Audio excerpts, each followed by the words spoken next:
Hola, muy buenas, bienvenidos a Alarma Mundial. En esta primera parte vamos a ver un poco lo que dice la ciencia oficial, lo que cree la ciencia oficial acerca de su propio modelo esférico y heliocéntrico, sobre lo global del modelo oficial establecido. Lo que vamos a ver a continuación es lo que la misma ciencia oficial piensa acerca de su modelo, y no es otra cosa que no tiene más cabida, o por lo menos coincide mucho, exageradamente muchísimo, con que en el mundo en el que vivimos, sea de la forma cual sea, es una simulación. Así que vamos a ver qué es lo que nos dice el modelo oficial acerca del mundo en el que vivimos, y vamos a ver cuán real es su mundo. Pues aunque no lo creas, algunos científicos creen que vivimos en una simulación. O sea que es un programa computacional, o sea que prácticamente vivimos en una simulación. Y por loco que esto suene, puede que tengan razón. Hoy sabrás por qué. Bienvenidos a conocer pruebas de que vivimos en una simulación. La teoría de la simulación fue planteada por el catedrático de la Universidad de Oxford, Nick Bostrom, en 2003. En ella básicamente examina la posibilidad de que vivimos en una simulación. Imagina que en algún momento alguna civilización súper avanzada decidió crear un universo virtual con seres conscientes dentro de él. Esos seres, según la teoría, seríamos nosotros. Y así como sucede en los videojuegos, los personajes dentro de él no saben que están en una simulación. Y como en un videojuego, tienen bajo sus propias leyes y tienen sus propios motores de física, su clima y sus variantes en las posibilidades de cómo se desarrolla el comportamiento del entorno. Solo reflexiona a esto. Piensa en cómo en tan solo 30 años ha avanzado nuestra tecnología. Pasamos de esto a esto. Y ahora podemos crear mundos virtuales mucho más complejos. Imagina lo que haremos dentro de 200 años. Y quién sabe, tal vez en miles de años algún genio podría desarrollar una simulación con seres virtuales de una inteligencia artificial tan completa que tengan conciencia sobre su propia existencia.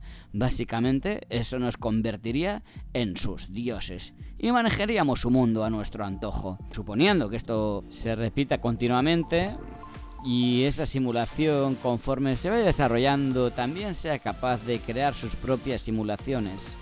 Y así consecutivamente. Pensando en esto, nada nos asegura que nosotros no seamos parte de otra capa en la simulación y que encima de nosotros haya otra civilización que nos creó a su gusto, con sus reglas, con su propio motor de físicas, con su propio engine gráfico, clima y sobre todo con su propio lenguaje computacional. ¡Wow! Pensando en que esto fuese real, esto daría explicación a todas las cosas que aún no comprendemos, como por ejemplo las actividades paranormales, fantasmas, casas encantadas y otras cosas macabras que terminarían siendo defectos en la simulación, algo así como bugs, simplemente pedazos errantes de código. Esto también nos explicaría también el por qué no hay vida inteligente fuera de este planeta. Quizá los extraterrestres simplemente no fueron incluidos en esta simulación. O tal vez sí. Y los creadores están ansiosos por ver este encuentro entre seres. ¿Quién sabe?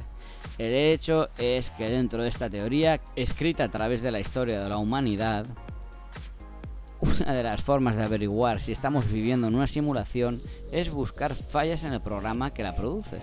En otras palabras, encontrar inconsistencias en las leyes de la física. Eso aún no lo hemos encontrado, supuestamente, pero en vez de calmarnos, aún nos despiertan más sospechas. El universo y sus leyes son tan pero tan exactas que nos da la impresión de que alguien las creó para que fueran así, para que no existiese error alguno.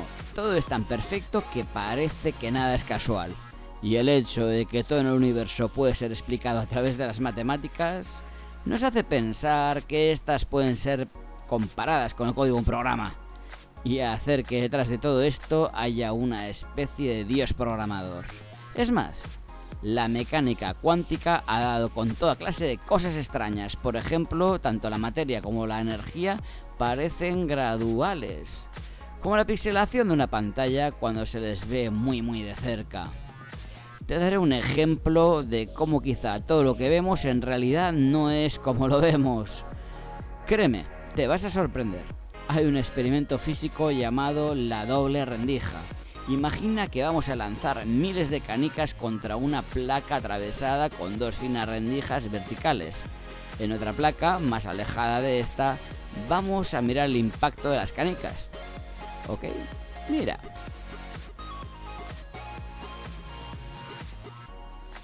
Terminando, lo que veremos en la placa final son dos franjas verticales, correspondientes a las canicas que han logrado atravesar la placa anterior a través de las ranuras, ¿no es así?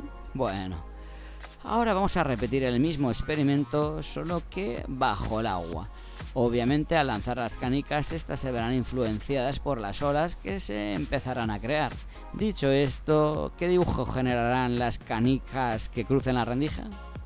La respuesta es una serie de franjas verticales de diferente intensidad que los físicos llaman patrón de interferencias, ¿lo ves?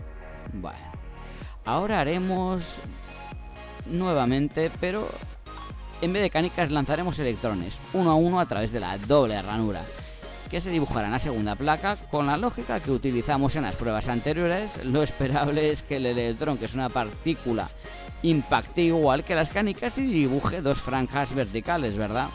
Pues bueno, pues para tu sorpresa, esto no es cierto. Lo que obtenemos es un patrón de interferencias, pero ¿por qué pasa esto?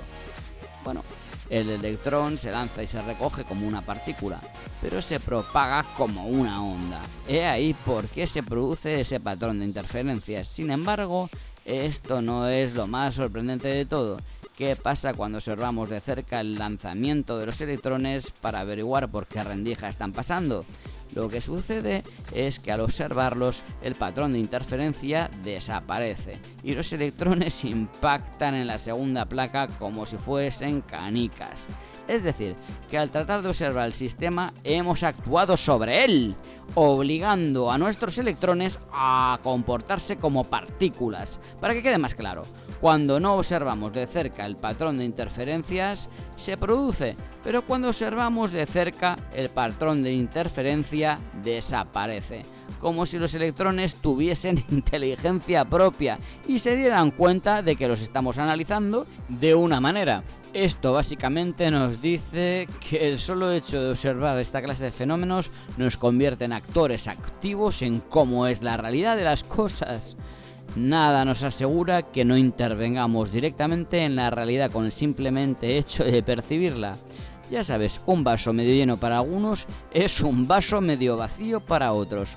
Así que la realidad es diferente para cada uno de nosotros y quizá no sea como aparentemente la percibamos. Tal vez todo se crea de forma progresiva como avanzamos en ella, como en un videojuego, que crea los elementos solo cuando los necesita. ¿Qué te parece? ¿Crees que todo esto es una teoría casual? Piensa en lo siguiente. Hace solo 45 años teníamos Pan, un videojuego de rectángulos y un punto, y ahora tenemos juegos de simulaciones de ciudades donde colapsa la economía, suceden desastres naturales y hasta podemos seguir a un personaje específico durante un día de su vida. Si en solo medio siglo hemos alcanzado esto, es solo cuestión de tiempo antes de que los juegos se vuelvan indistinguibles de la realidad y podamos crear un juego de universos para millones de personas en la sala de estar de cualquiera. Así lo piensa Elon Musk. En fin, cofundador de Tesla Motors, SpaceX. Bueno,